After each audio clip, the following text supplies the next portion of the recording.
Good morning, evening, and night, everyone. My name is Antsocial, and here we go with another Diamond League game. Playing on the map 2000 Atmospheres, we have a Terran versus Zerg. Now to introduce our players, we have on the bottom left, playing with the blue Zerg pieces, none other than Proteus. And on the top right, with the red Terran pieces, we have none other than Shah. With the very fancy looking skins. Was it Tyrador? I don't remember exactly the name. But they're very shiny, they're very sparkly, and they look really pretty. But from here, from the very beginning of the game, at 50 seconds, we can already see Mr. Shah, Proteus' 4th base metro area, go for a very, very cheeky build with 2 proxy Rexes. People proxy just generally so their units can be at the enemy's home a lot faster and a lot sooner. That means, well, Marines will have to walk a little bit less, right? Rather than walking the entire map, they would just walk a tiny little distance.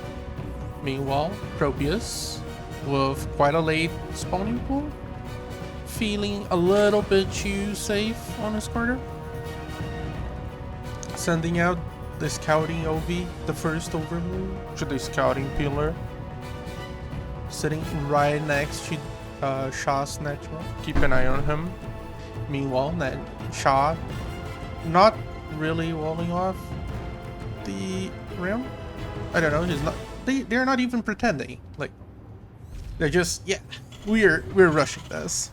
If Proteus was to scout this in any shape or form, he would know, but not. And now Shah is building 2 bunkers, 2 very ambitious bunkers, on the very front door of Proteus's natural. One of the SCVs goes down. Drones are pulled. Very deadly hunter drones. They're killed and slaughtered by the reinforcing Marines. And one of the bunker finishes right as the SCV dies. It's a massacre. And this is the coolest feature on 2000 Atmospheres in the maps alike. There's very few maps on the pool that do have that effect of, instead of units just exploding or dying, they actually float up. It's very neat. I like it. Well, now Proteus does find himself on a very tricky situation. Shah, kind of microing it. Not really, but it's increasing workers. It is building stuff, a little bit of stuff in the background. After killing Proteus's natural, they salvage the bunker and just give up entirely on the idea. I guess they're satisfied with the prejudice they caused. It is an actually good call. Now that Proteus has set back a whole expansion, and for the Zerg, that really hurts. Because the Zerg's production facility is not, like, they don't have barracks, they don't have warp gates, or gateways, or anything of the sort. All they produce comes from these very, very cute larvae that are sitting right here, right next to the hatchery, or now lair. And they evolve into any of the Zerg's economic and military units. So that really does hurt Proteus' economy. So far, having killed 21 units and 4 workers. We can definitely tell Shah is kind of in a lead, though they didn't capitalize, not really capitalize on it.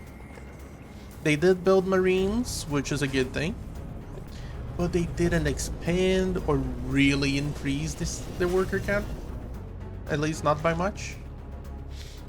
But that means they can, well, in a way,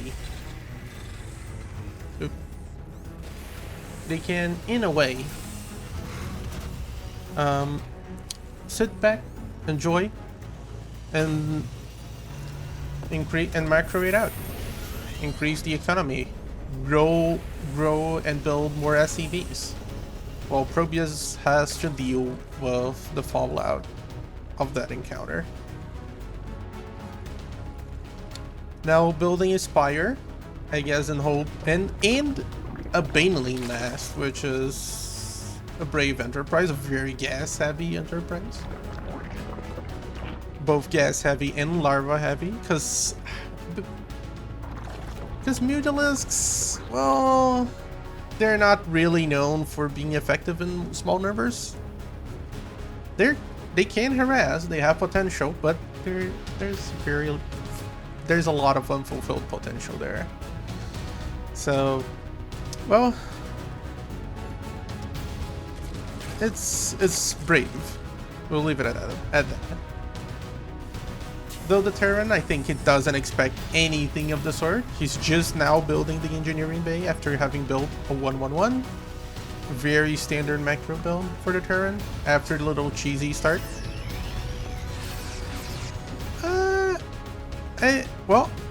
I think he's expecting something. He's not sure if it's Mutalisks, not sure if... He's just expecting something in retaliation. Because this is normally the spot, like, if Probius was a Terran, this would be the place for a drop to happen. As we've seen in the previous video. Well, for now it's very calm. Both players just macroing it out after the first few minutes of storm at the first 3 minutes of the game. Just building turrets because, you know, air units are scary. His spots the Mutalisks does. Kinda, yeah, possibly, maybe. But I think he smells them. He does have a Viking out. I think he smells them. Kinda knows that there's shenanigans afoot with Probius's Mutalisks. He attempts. He tries to inflict some damage, just gets beaten back by the very, very angry turret, and now we'll see if it will burn. It's fiery, it's hot, and last minute an SCV is called for some hot minute repairs, if you will. The very tactical scouting barracks, providing very, very important intelligence for the Terran command. What intelligence is that? We're still to find out. Well, Probius, after having his Mutalisks beaten back by the very brave and still very much alive turret, he's starting to build the most annoying, the more fearsome, but also the more selfless unit in the game. Banelings. Banelings are a very selfless unit. They give their lives for the Zerg cause. They die and explode in a very deadly acid mass into their enemies just for the Zerg cause. A scan. Just your usual scan for clearing creep with a very, very deadly, well, it's a very angry army. But will they? Oh, so many connections on those banelings. Ow, I felt that pain. So many Marines and Marauders go up into becoming fish food. But they do proceed. They did stop Probius's expansion for the third, and they continue to march in very bravely, flaming and destroying everything in their path. Some transfuses are used for the spine crawler. The Zerglings do have a wrap up. There's no more Hellions to protect the Marauders, the leftover Marauders, and then we have the very brave Dave the Marauder, very bravely following his comrades into a very floaty oblivion. The scouting ranks, very tactically serving as bite food. I don't know, but yeah, well. Now he definitely is 100% sure that there are Zerglings on the map. Our Terran player is definitely sure of that now. He did build a full wall off with some depots for his natural. Although he is mining out on his main base. That means soon enough he will need a little bit more resources, and with these 2 armories we can and this many factories, I think he has what, six factories? Oh my god. And here comes Probius with the Baneling Buzz, just wrecking in the entirety of the wall. And oh my god. Oh no. The siege tank sieged up and just... oh god. It's a massacre. The siege tank sieged up and just exploded so many SCVs into oblivion. That's what I call danger close. That's why you need to be careful calling in for artillery support, I guess. But here does come another wave of Zerglings. Those nibbly boys nibbling down at those very, very hard rocks, just so they can feed on all the hardiness of those rocks and become banelings the more. So they can explode all that anger into our very, I guess, mentally damaged by this point, or heartbroken Terran. With so many units killed. The army supply at this point is still in favor of our Terran player, but that is mostly given for his more mech oriented. That's where I was going earlier, before the whole Baneling Buzz mess. That worked surprisingly well for Probius. We do have to give him that. It did work surprisingly well. And now here he comes again, rolling in. Thor's trying desperately to avoid those Baneling connections on the mineral line. The Banelings do roll. They do explode the entirety of the mineral line and then roll away like chads. Just like those very common action movies where big explosions happen in the background and the protagonist just rolls away, just walks away, looking at the camera and explodes in the background. There you go. These are these very, very selfless Banelings. Just to then roll back in and collide against the depots.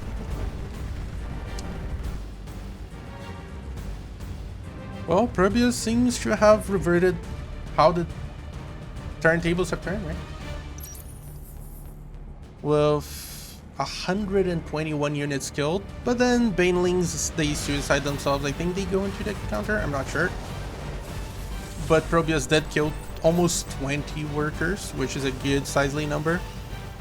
But Terrans do have these very, very nice yellow machines that just mine a lot of minerals. So they do compensate for them. They kind of compensate for all the workers lost. Obviously, better not losing them, but it doesn't hurt that much for a Terran. Now Probius, with the more interesting of units, the less, not so much used units, the Sword Post. Spilling out 2 free locusts every time from those very, very debatable eggs on their backs. How you feel about them, let me know in the comment section. Because they do agonize a few people. There's Disturbance called. I don't remember exactly the name. But there's some people that it really bothers them to a very dangerous extent. But anyways, our Terran player just macroing it out, rebuilding his army, many tanks, many very armored boys. Well, let's see. Yeah, spending a lot of money on many things with 1/1 upgrades and, well, blue flames for the 0 Hellions he has. But it's 1/1, which we can still account for more than Probius's upgrades for the entire army, which is just 1 milli. But both players with, well, Probius with a 2/1 on the way, the Terran player with a 2/2. Just fortifying, just doing what Terrans do best. Fortifying their positions, entrenching, but now marching out into the creep. Probius knows. He's aware. He launches Locusts. The Locust land. Locust dealing a lot of damage. Well, at least for their sizes. And on very specific units. But Mac does have a lot of health, and they do resist very well against Locusts. For Probius's dismay. They keep marching on, clearing that dirty, filthy creep. Probius trying to hide those pesky swarm hosts, but they're found with a very deadly scan. He smelled them out. He knew. Now the swarm hosts are almost all of them are dead. There is only one very brave swarm host marching on, attempting to flee for his life, scuttling away, but it's not enough. The creep spread is quite concentrated. Has been, though it does have been cleared quite often times. Now the Terran player does have everything to win. He can win easily. I mean, theoretically easily. Army supply very much in favor for a Terran player, 128 against 66. That means this army is worth a lot more. It's a lot more population invested into all these machines than Probius has on all those very thick boys, the Ultralisks. Very much underused for kind of a good reason. They're very hard to maneuver and they're not that tanky. They look very tanky, but they're not that tanky. But on the back, Probius does bring out the best Zerg unit. The Terran player desperately scanning. I don't know to which end, but desperately scanning. The Queens tanking most of the damage for the Broodlords. The Broodlords throwing their children at a problem, and apparently that solves it. If you're throwing off your children at problems, eventually you solve them. Don't quote me on that. That's a lie. But yes, those Broodlords throwing those Broodlings, those very angry boys, nibbly boys, had their problems, and well, there's only so much tanks can do about it. They can siege up. The barrel does look up, but it doesn't shoot up. Just for their very sad deaths. Now Probius does have a marching fleet? Swarm? Well, he has quite a few Broodlords with many Broodlings flying very slowly, one of the slowest units in the game, towards the Terran player's 4th. Yep, Terran player's 4th, while doing a Zergling run by on the 3rd. At this point, both the natural and the main base are almost exhausted, if not exhausted at all. The planetary fortress on the 4th, trying its best to fight against those very tricky Broodlings. The Terran players attempts to repair it, but I think the Nibbly boys are a little bit too many. It's just too many of them. Just too many of them, sir. We could not resist. And while that, just spending a lot of minerals on those repairs, to no avail whatsoever, and dealing no damage whatsoever to Proteus's Broodlords. Meanwhile, with those very, very slow Terran mech units, they're very thick, they're very strong, but they're very slow. They take their time to get where Broodlords are. Broodlords are slow, but they fly. So they have those very curious wings going for them. While Thors, although they're very good, they don't. They need to walk all the way there. But they do have this very nifty high impact mode that increases the range of their AA turrets. Because believe it or not, these turrets on the back, they're AA. They're meant to shoot air stuff, not shoot ground. I don't know, it's just a design choice. Ask the designer, okay? It was not an engineer that designed it. Was a designer, not an engineer. Blame them. But they do increase the range for the anti-aircraft capabilities of the Thor, allowing it to shoot further, and instead of doing AoE damage, which would be the standard missile kind of damage, they don't. They do single damage, but they do a lot of single target damage. It's a very angry pounding, okay? Now the Hellions running around, riding around, clearing the creep, attempting to get those, those drones. It's a barbecue. But at the same time, those Ultralisks do get some very juicy chops on those Hellions, and the Hellion problem is dealt with a little bit of prejudice for both sides. Now the Terran is marching on. He believes it. He needs to. He doesn't have any more.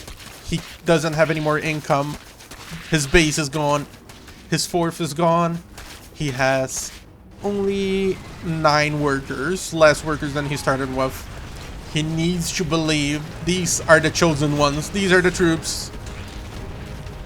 Proteus microing the life of the Ultralisk, literally just saving it by the scrap of his life with 15 health points, only to resurface at the oh my god. That's a very poor life choice on that tank. And it's a GG. It's game. Proteus wins. It's a GG. To this very exciting game, filled with action, with a brief period of peace.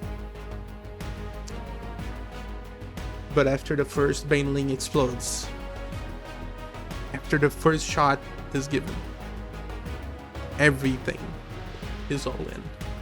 All hell breaks loose. So thank you all for watching. Have a magnificent day.